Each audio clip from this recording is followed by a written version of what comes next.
Next, I would like to invite Professor Dr. Kalpana to address the event.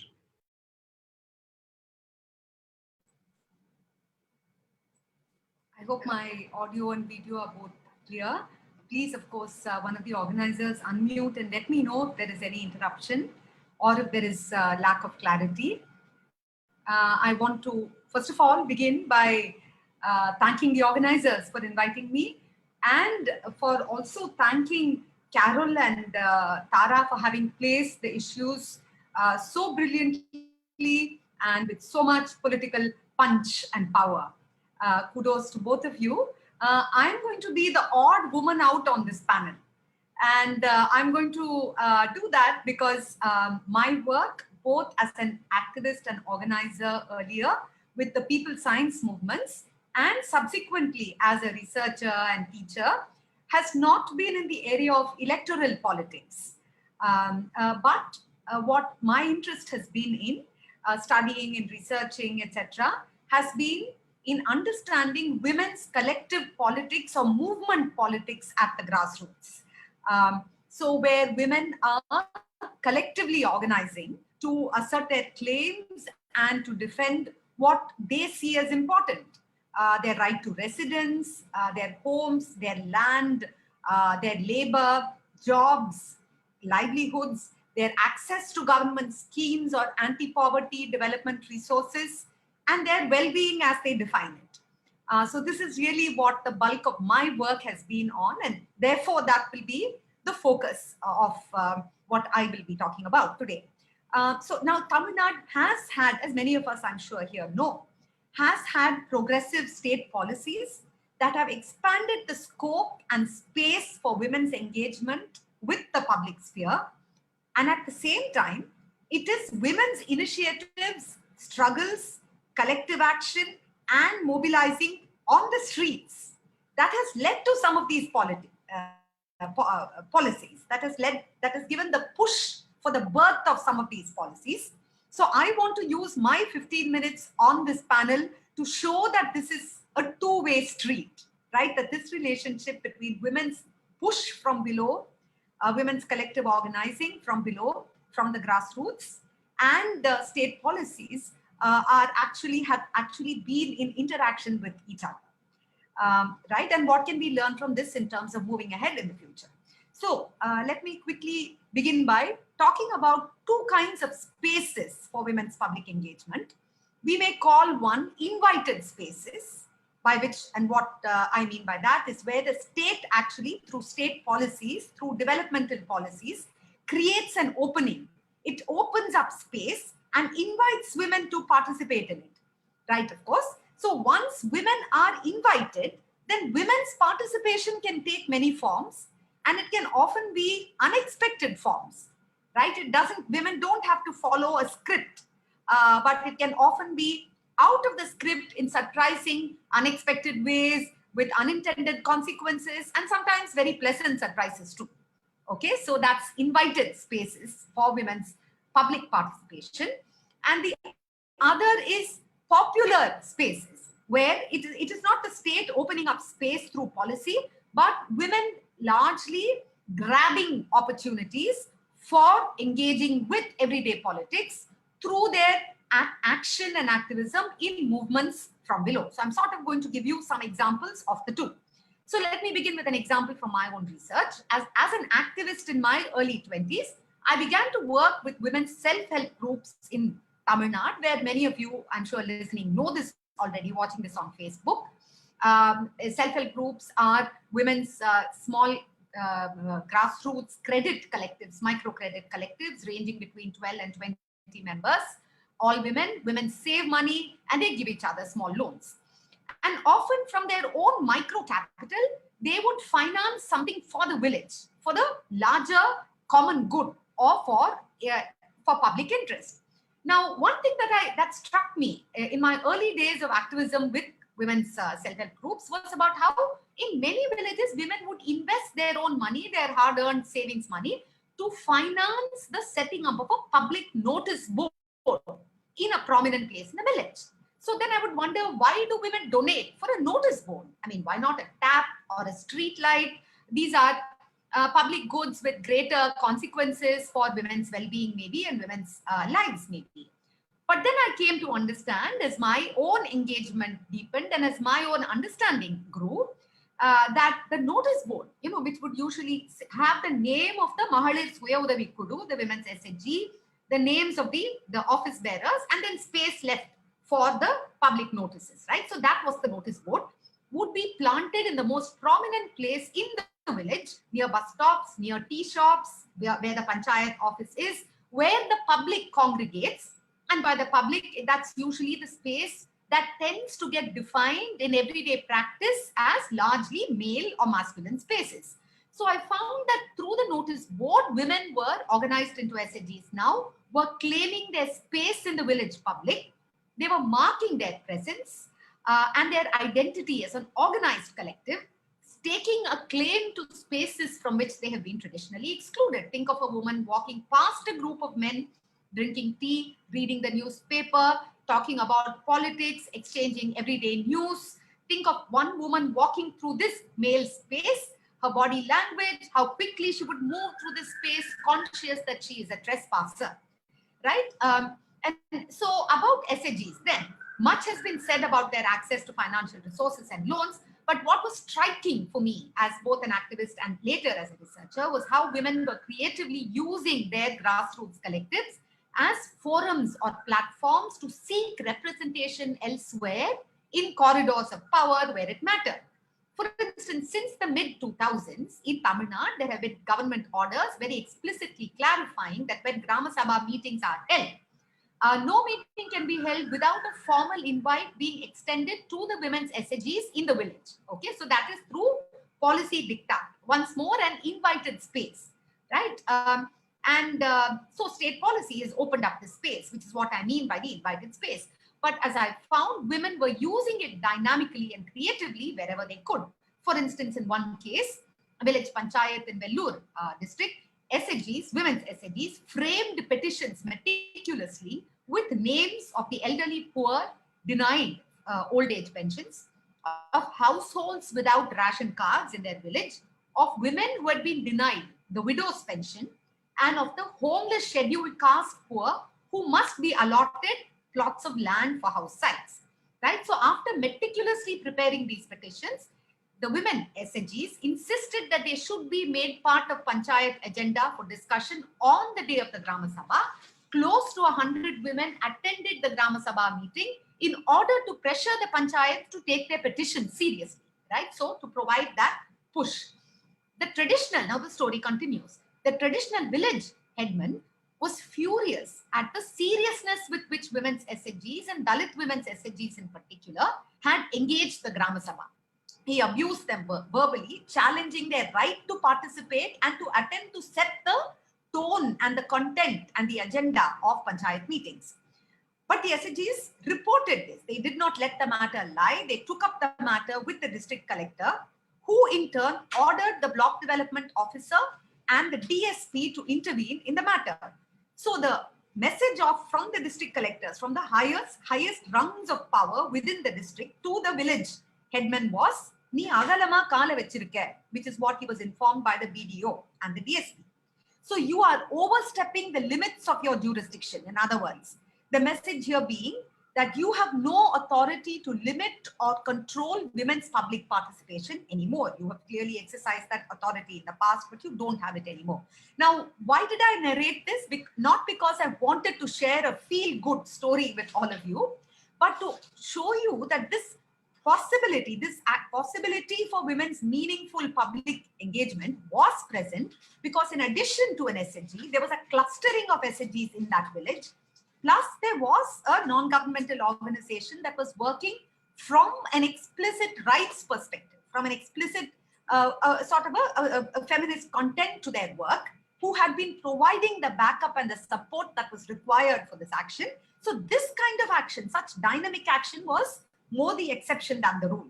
But I did see that across the many instances that I interacted with, that women use their SHGs to access state institutions like the police, like the district collector's office, and by creatively using their links to the state to the district collector's office, to bank officers, to the panchayat office, to the local block development office, etc., women navigated local power structures and local vested interests, creating some space for maneuver to strengthen and deepen their participation in village-level public forums.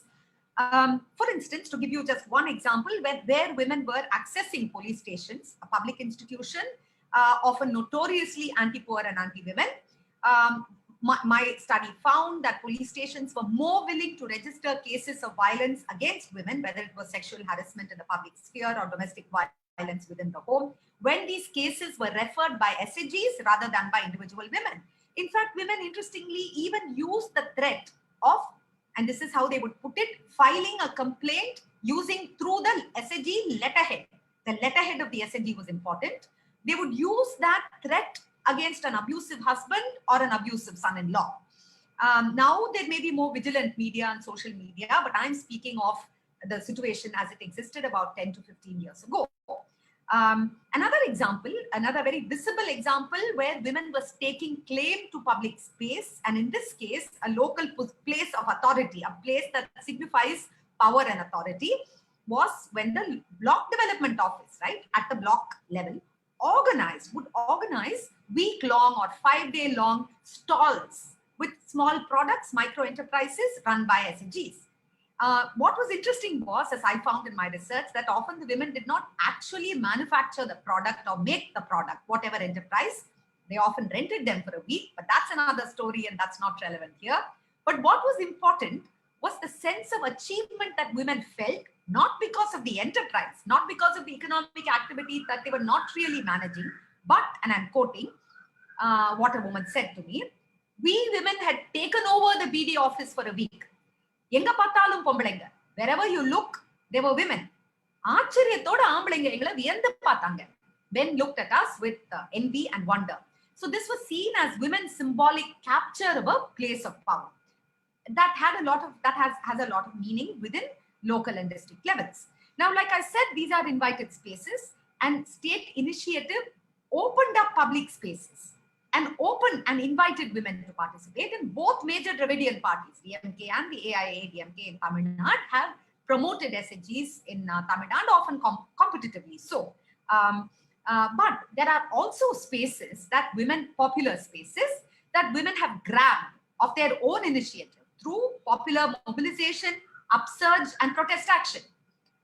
Often these are more agitational, right? They're more agitation oriented and involve women's direct confrontation with state structures, with local police, with bureaucracies at local levels. But importantly, these movements have also influenced the thrust and direction of state policy.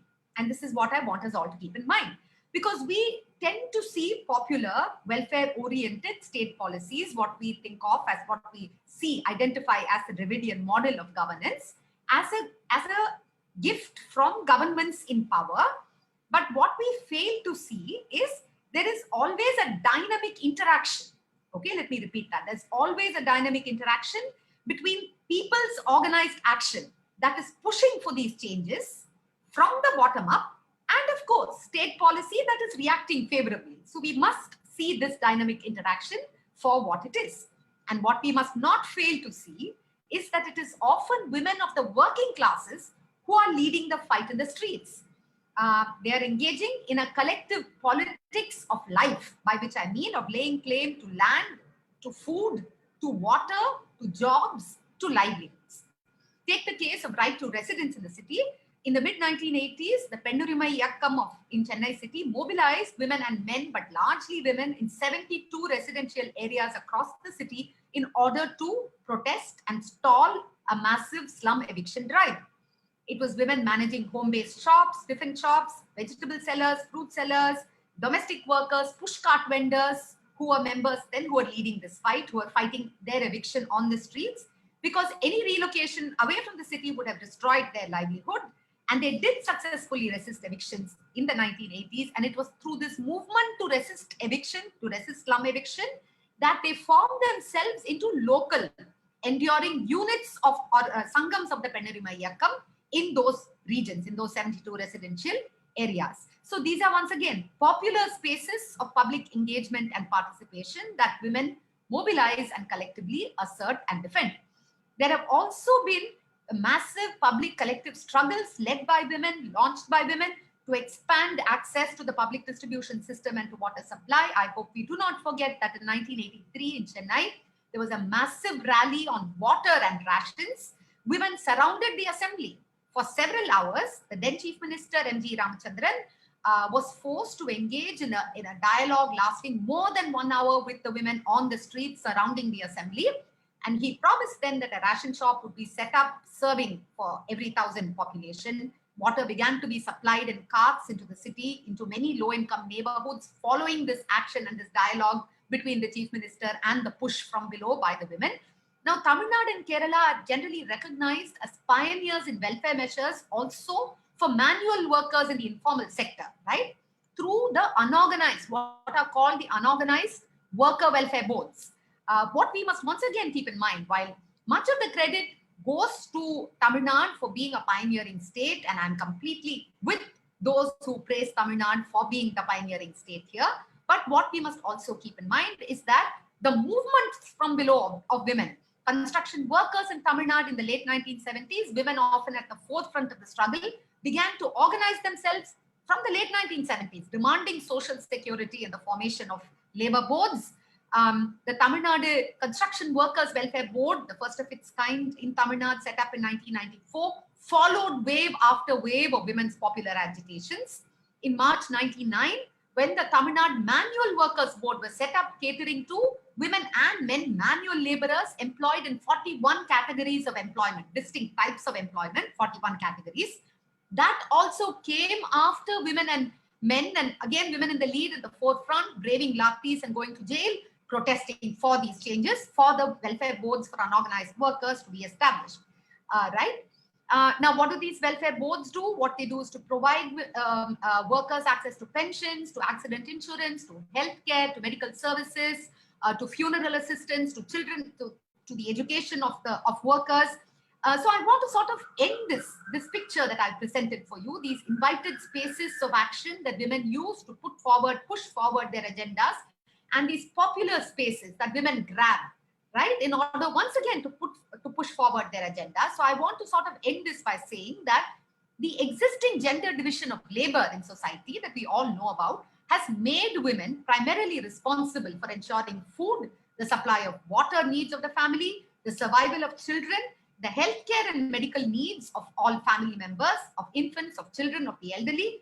And only when you reduce women's burden in these vital areas through state supply, through public provisioning of services and infrastructure, can you free up women's time and energies for more long-standing, more enduring, more sustained forms of public participation and political participation, and at whatever level, starting right from the panchayat or the ward council, right?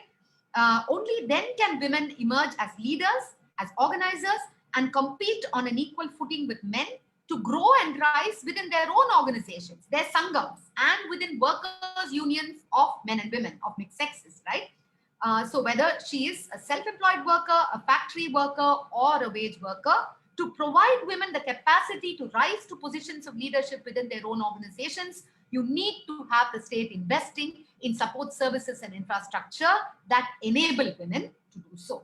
So I want to end this by saying that I look forward to a future where the newly elected government of Tamil Nadu invests in support services and infrastructure that allows women to more actively enter and engage with public spheres of various kinds, that liberates them from home, childcare, elder care, and kitchen work, and that expands women's social universe and their mobility, especially for women of the working classes.